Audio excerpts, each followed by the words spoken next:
Hello అండి, అందరికీ నమస్కారం. నేను మీ కట్టా కార్తీక్. ఈరోజు పేపర్లు చూసి ప్రతి భారతీయుడు కూడా ఉద్వేగానికి లోనవుతాడు. ఎందుకంటే ఆపరేషన్ మహాదేవ్ పేరుతోటి పెహల్గాం ఉగ్రదాడిలో పాల్గొన్నటువంటి ఉగ్రవాద నాయకుడిని సులేమాన్ని నిన్న భారత సైన్యాలు మట్టుబెట్టాయి. సులేమాన్తో పాటు ఇంకొక ముగ్గురు ఉగ్రవాదుల్ని మట్టుబెట్టాయి. నిన్నటి వరకు మొత్తం ముగ్గురు ఉగ్రవాదుల్నే ఖతం చేశాయి అనుకున్నాం. కానీ మొత్తం నలుగురు ఉగ్రవాదులు సులేమాన్తో కలిపి మొత్తం నలుగురు ఉగ్రవాదుల్ని ఖతం చేశాయి. నిజానికి వాళ్ళని మట్టుబెట్టింది మహాదేవ్ కొండల్లో కాబట్టి దానికి ఆపరేషన్ మహాదేవ్ అనేటువంటి నామకరణాన్ని చేయడం జరిగింది. ఒకవైపు పార్లమెంట్లో ఆపరేషన్ సింధూర్ గురించి చర్చ జరుగుతున్న సమయంలో ఇంకొక పక్క శ్రీనగర్ దాచిగా అడవుల్లో మహాదేవ్ కొండల్లో దాక్కున్నటువంటి ఉగ్రవాదుల్ని గుర్తించి వాళ్ళని ఖతం చేయటం ఓ రకంగా భారతదేశం మొత్తం కూడా ఆహ్వానించే పరిణామం. ఇప్పటివరకు మనకు ఒక బాధ ఉండిపోయింది. ఏప్రిల్ 22వ తారీఖు కాశ్మీర్లో పహల్గాం దాడి చేసి దాదాపు 26 మందిని మతం అడిగి మరీ ప్రైవేట్ పార్ట్స్ చెక్ చేసి మరీ అత్యంత దారుణంగా భార్యల ముందే భర్తలని మట్టుబెట్టారు, మతం అడిగి మరీ. దానికి ప్రతిగా మనం ఆపరేషన్ సింధూర్ నిర్వహించి ఈ ఉగ్రవాదులకి శిక్షణ రక్షణ ఎక్కడుందో గుర్తించి పీఓకేలో ఉన్నటువంటి 5 ఉగ్రవాద శిబిరాలని, పాకిస్తాన్లో ఉన్నటువంటి 4 ఉగ్రవాద శిబిరాలని, మొత్తం 9 ఉగ్రవాద శిబిరాలని వాళ్ళ దేశంలో పోయి మరీ కొట్టొచ్చాం. దాదాపు 100 మంది ఉగ్రవాదుల్ని మట్టుబెట్టాం. అయినా మనకు బాధ, పహల్గాం దాడిలో పాల్గొన్నటువంటి ఉగ్రవాదులు తప్పించుకున్నారే, 5గురు ఎక్కడ దాక్కున్నారు, 5గురు పారిపోతున్నారే, 5గురిని ఇంకా పట్టుకోలేదే అనేటువంటి బాధ మన సైన్యాల్లో ఉంది. నిజానికి ఆపరేషన్ సింధూర్ పేరుతో పాకిస్తాన్లోకి పోయి మరి ఉగ్రవాదుల్ని మట్టిపెట్టినప్పటికీ తర్వాత వాళ్ళకి సపోర్ట్గా మన దేశం మీద యుద్ధానికి వచ్చిన పాకిస్తాన్ని 2 రోజుల్లో కాలబేరాన్ని తీసుకొచ్చుకున్నప్పటికీ పాకిస్తాన్కి సింధు జలాలు ఆపి మన కాళ్ళ కాడికి పాకిస్తాన్ తెచ్చుకున్నప్పటికీ కూడా మనకు చిన్న బాధ మిగిలిపోయింది. పహల్గాం ఉగ్రదాడిలో పాల్గొన్న ఉగ్రవాదులు ఇంకా తప్పించుకొని తిరుగుతున్నారు, వాళ్ళు ఎక్కడో పర్వత కొండల్లో లోయల్లో దాక్కొని తిరుగుతున్నారు, అడవుల్లో దాక్కుని తిరుగుతున్నారు అనేటువంటి ఒక చిన్న బాధ. కానీ వాళ్ళ మీద నిఘా వ్యవస్థ మాత్రం ఎప్పటికప్పుడు రెడీగా ఉంది. ఇప్పుడు ఈ సులేమాన్ మీద 30 లక్షల రివార్డు ఉంది, అతన్ని పట్టిస్తే 30 లక్షలు ఇస్తామని. ఈ శాటిలైట్ ఫోన్ వాడారట. నిజానికి వీళ్ళు ఎలా దొరికారు అంటే, ఒకటి అక్కడ నియర్ బై ఉన్నటువంటి సంచార జాతులు వాళ్ళ సమాచారం ఒకటి, వీళ్ళు వాడిన శాటిలైట్ ఫోన్ ఒకటి. ఇదే శాటిలైట్ ఫోన్ని పహల్గాం దాడుల సమయంలో కూడా వీళ్ళు వాడారంట. ఈ శాటిలైట్ ఫోన్ని వాడటాన్ని గమనించినటువంటి పారామిలిటరీ దళాలు అక్కడ లోకల్ పోలీస్ సాయంతో ఆపరేషన్ మహాదేవ్ చేపట్టాయి. పెద్ద ఎత్తున ఒక్కసారిగా చుట్టుముంటే వాళ్ళు కాల్పులు జరిపారు, వాళ్ళకి రివర్స్గా మన వాళ్ళు కాల్పులు జరిపారు. మన వాళ్ళ కాల్పుల్లో 9 ఉగ్రవాదులు చనిపోయారు. మొత్తం నిన్నటి వరకు 3 అనుకున్నాం, మొత్తం 9 ఉగ్రవాదులు చనిపోయారు. ఏదేమైనా దట్టమైన అడవుల్లో, కొండల్లో, పర్వత శ్రేణుల్లో ఎవరికి చేరుకునే అవకాశం లేనటువంటి ఏరియాల్లో వాళ్ళు ఇన్నాళ్ళు దాక్కుంటూ వచ్చారు. వాళ్ళని ఒక్క శాటిలైట్ ఫోను పట్టించేసింది. పట్టుకోవడం మరుక్షణం మన వాళ్ళు ఏమాత్రం ఆగలేదు, వాళ్ళని ఖతం పట్టించారు. ఇప్పుడు అదే సమయంలో పార్లమెంట్లో 16 గంటల పాటు జరిగినటువంటి చర్చలో కూడా భారత రక్షణ శాఖ మంత్రి రాజ్నాథ్ సింగ్ గారు చాలా క్లియర్గా చెప్పారు, ఆపరేషన్ సింధూర్ ఆగలేదు, operation Sindoor will be continue అని. ఏం కంటిన్యూ ఇంకా అంటే, ఒకవేళ ఉగ్రవాదులు కదలిక ఏమాత్రం కనపడ్డా, ఉగ్రవాదులకు రక్షణ శిక్షించే పని పాకిస్తాన్ చేసినా ఏమాత్రం మేము వెనకాడేది లేదు, అవసరమైతే యుద్ధానికి కూడా మేము సిద్ధమే. ఉగ్రవాదుని ఎట్టి పరిస్థితుల్లో వదిలిపెట్టేది లేదు, ఉగ్రవాద చర్యలను మేము యుద్ధంగానే పరిగణిస్తాం. చూశారు కదా మా సత్తా ఏంటో, మా దమ్మేంటో.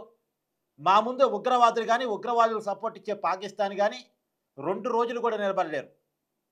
నిజానికి ఒక 2 రోజుల్లో పాకిస్తాన్కి ఉన్నటువంటి వైమానిక శిబిరాలన్నింటినీ కొట్టేసాం మనం. పాకిస్తాన్ కరాచీ సీపోర్ట్ని కొట్టేసాం మనం. మన దమ్ము సత్తా ఏంటో ప్రపంచానికి అర్థమైపోయింది. మన ఆయుధాల ముందు చైనా వైమానిక విమానాలు కూడా నిలబడలేకపోయినాయి. అంటే రాబోయే కాలంలో చైనా కూడా అర్థమైంది, అమ్మ భారత్ దగ్గర ఇంత సత్తా ఉందా అని. రష్యాతో కలిసి భారతదేశం అభివృద్ధి చేసిన టెక్నాలజీ అటు చైనాని ఇటు పాకిస్తాన్ని భయపెట్టిన పరిస్థితి. ఒక టైంలో అమెరికా కూడా భయవేసిన పరిస్థితి.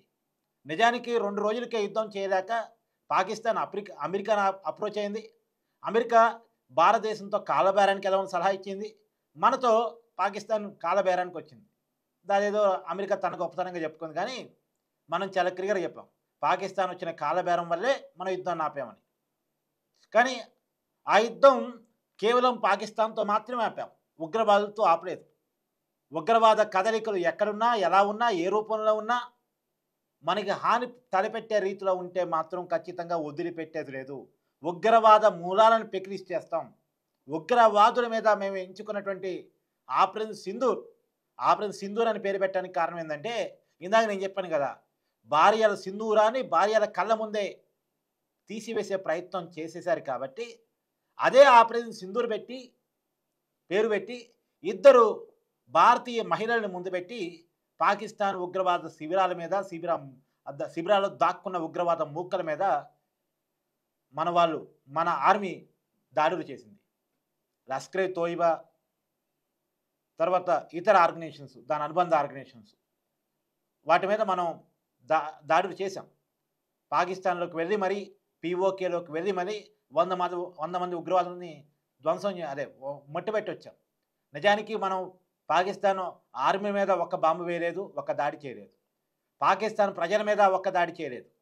మనం కేవలం పాకిస్తాన్లోకి వెళ్ళి ఉగ్రవాదులను మాత్రమే మట్టుబెట్టొచ్చాం.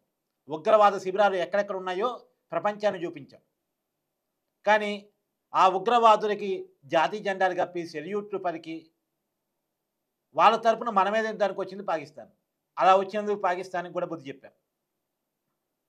ఇప్పుడు నిన్న పార్లమెంట్ సాక్షిగా మరోసారి అర్థమయ్యే వాళ్ళకి అర్థమయ్యేంతగా చాలా గట్టిగా ప్రపంచం మొత్తానికి వినపడేలా చెప్పాం. ఒకవైపు ఉగ్రదాడులు చేసిన వాళ్ళ సూత్రధారి సులేమాన్ని కథం పట్టిస్తూనే, ఎక్కడ దాక్కున్నా మిమ్మల్ని వదలమని చెప్తూనే, మేము ఇలా కంటిన్యూ చేస్తాం, ఉగ్రవాదుల్ని మేము ఉపేక్షించం అనేటువంటి ఒక హెచ్చరికని భారత పార్లమెంట్ నుంచి భారత్ పంపించేసింది. మరి ఇక పాకిస్తాన్ దీన్ని అర్థం చేసుకొని ఇకనైనా ఉగ్రవాద స్వరూపాన్ని మానేసుకుంటే మంచిదేమో. కాకపోతే పాకిస్తాన్ బుద్ధి మారిద్దంటే బుద్ధి మారే దేశం అయితే కాదు. అనేక మార్లు మనం ఓడించి బుద్ధి చెప్పినా ఆ దేశానికి బుద్ధి రాలేదు. అదే స్వభావాన్ని, అదే స్వరూపాన్ని కంటిన్యూ చేసుకుంటూ పోతుంది. కాకపోతే ఇలా వెళితే పాకిస్తాన్ చాలా నష్టపోక తప్పదు. ఇలా పాకిస్తాన్ ఇలా అడుక్కునే పరిస్థితిలోకి రావటానికి, ఇంకొక దేశం మీద డిపెండ్ అయ్యి సామంత రాజ్యంగా బతకాల్సిన అవసరం రావటానికి, ఇవాళ అమెరికాకి లొంగిపోయి అమెరికాకు సామంత రాజ్యంగా పాకిస్తాన్ తయారు కావటానికి, పాకిస్తాన్లో ఇంటర్నల్ తిరుగుబాట్లకి కారణం ఆ దేశం పెంచి పోషిస్తున్న ఉగ్రవాదమైనటువంటి విషయాన్ని ఆ దేశం తెలుసుకోగలిగితే మంచిది.